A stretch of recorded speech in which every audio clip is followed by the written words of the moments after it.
Yo, gang. What's up? It's Trollbot.exe, and I'm back with another anime review. Yay!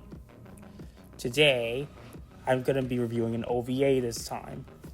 And for my first OVA, I'm reviewing 1985's Fight Iczer 1, created by Toshihiro Hirano and the studio AIC. This is one of the key OVAs that started the OVA boom of the late 80s and early 90s, from which we got stuff like Dragon Ball Z Plan to Eradicate the Saiyans, Wicked City, and stuff like that. So let's go into the production!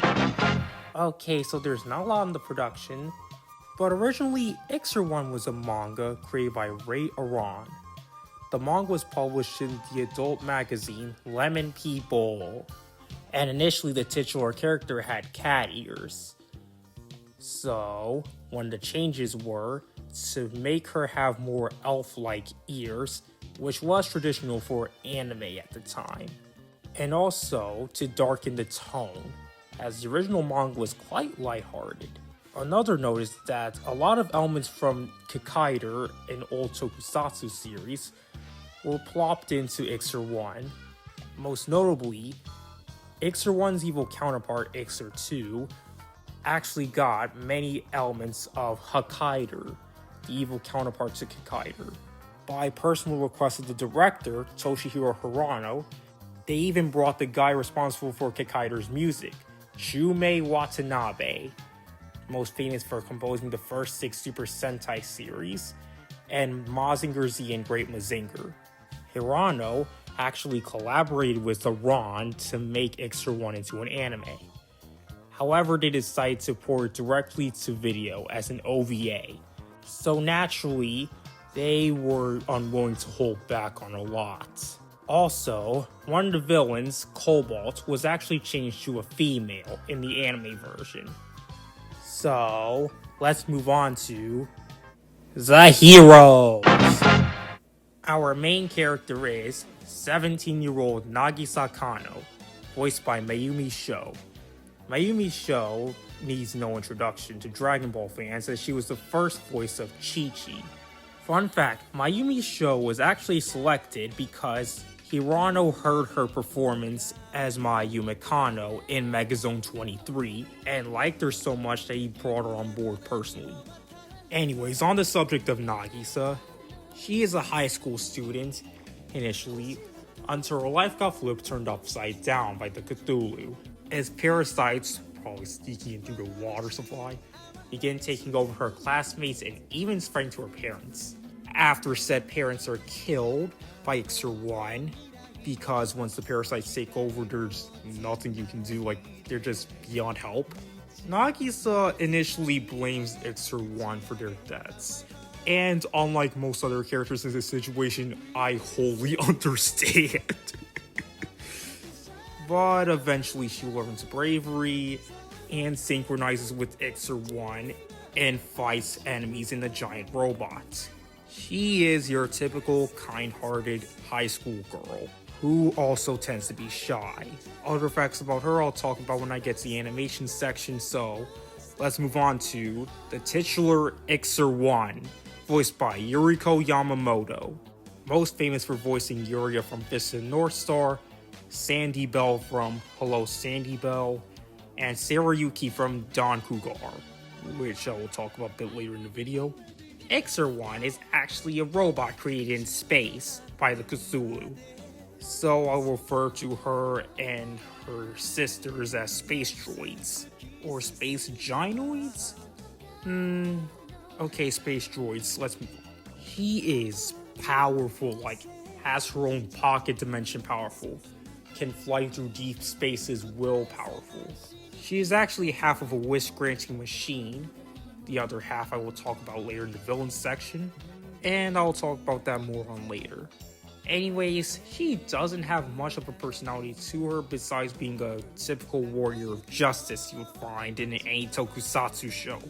She is typically brave and heroic, but from Nagisa begins to learn human feelings, and is initially unsympathetic to her losing her parents. Our next character is Sayoko, voiced by Naoko Watanabe, best known as the replacement voice from Chi-Chi, succeeding Mayumi Sho, who voices Nagisa. And personally, I prefer Watanabe's performance better. She also voices Poor in the same series. Sayoko is a little girl that Nagisa finds and wants to protect. There isn't much personality to her, but one interesting thing is, she is initially staying with her mother before her mother becomes the victim to the parasites. The mother is voiced by Mika Doi. There's not much to Sayoko besides being a little kid, and very shy like Nagisa, and being an innocent girl. Okay, we wrapped it up quickly. Let's move on to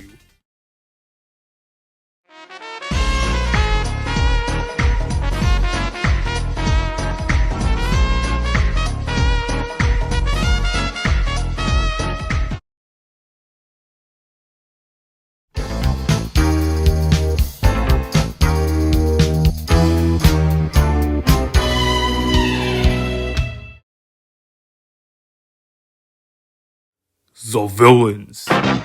The villains are the Cthulhu, a nomadic alien race searching for a new home, by any means necessary. They are led by Sir Violet, voiced by the late Kaneto Shiozawa, most famous for voicing Nam in Ice Shenron in Dragon Ball, BD in Megazone 23, Rukine in Leisner, and D in Vampire Hunter D, among many more roles.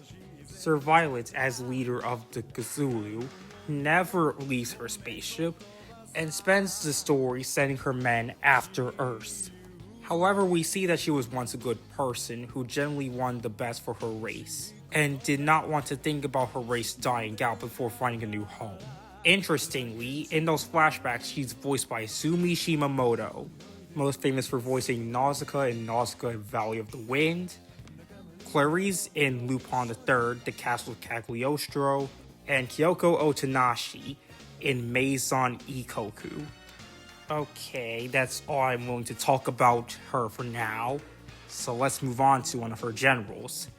Cobalt, voiced by Hiroko Emori, most famous for voicing Chaozu in Dragon Ball, and also Anna Stephanie from Laser. Cobalt is perhaps the most interesting character in the entire OVA. As well, yes, she is evil, relishing in killing civilians with the Delos Theta. Yes, that's what her mech is called. She does possess a softer side, with her relationship with her lover, Sepia. They are even shown making out in like the first 3 minutes of their appearance. She also holds the most glorious responsibility of being the starter villain, which means she is Nagisa's first body. Okay, let's move on to her lover, Sepia, voiced by Arisa Ando, her most notable role being Irie in Fist and Northstar. Sepia is the lover of Cobalt, and even more sympathetic than her. She is the second big villain, right after her lover, piloting Iczer Sigma alongside Iczer 2, which I'll talk about a bit later.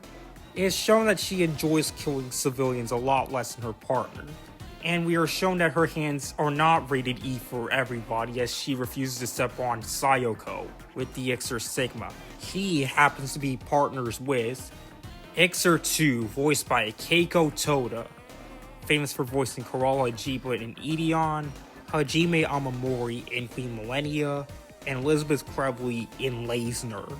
Though personally I would have selected someone like Yuko Mita or Yumi Toma to voice Iczer 2.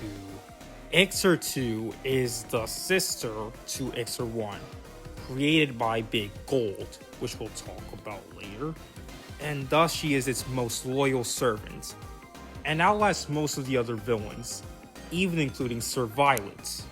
She is easily one of the most dangerous villains, as she fights on par with Iczer 1 as expected. She is ruthless, as her hands are rated E for everybody, as she actually tries to kill Sayoko in the Iczer what the Sigma? She is also a ruthless fighter on the battlefield. So, Iczer 2 was inspired by Hokkaido, as I previously stated, even down to a similar theme song. I'm only pointing this out because In a future video, I will talk about a tokusatsu show that takes more inspiration from Kikaider, and it's significantly better. So, let's move on to the final villain, Big Gold, voiced by the late Kaneto Shiozawa, who also voices Sir Violet.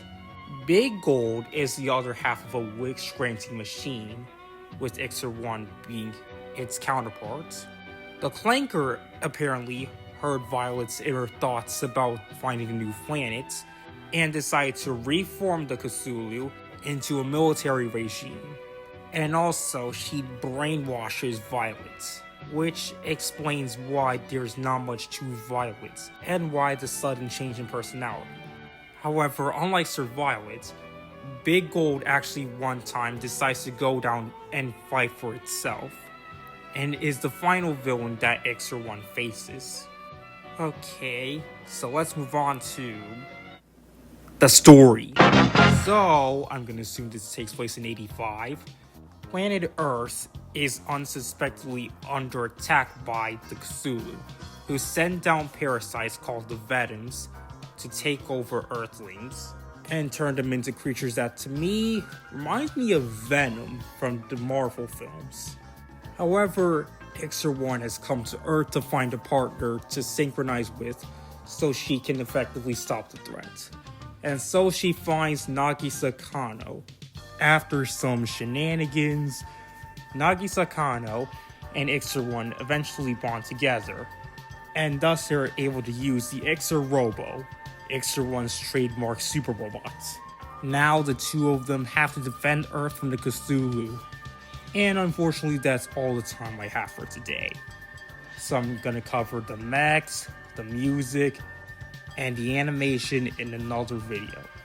So look out for that. And also, like, subscribe, and comment down below. And in the meantime, may your fools.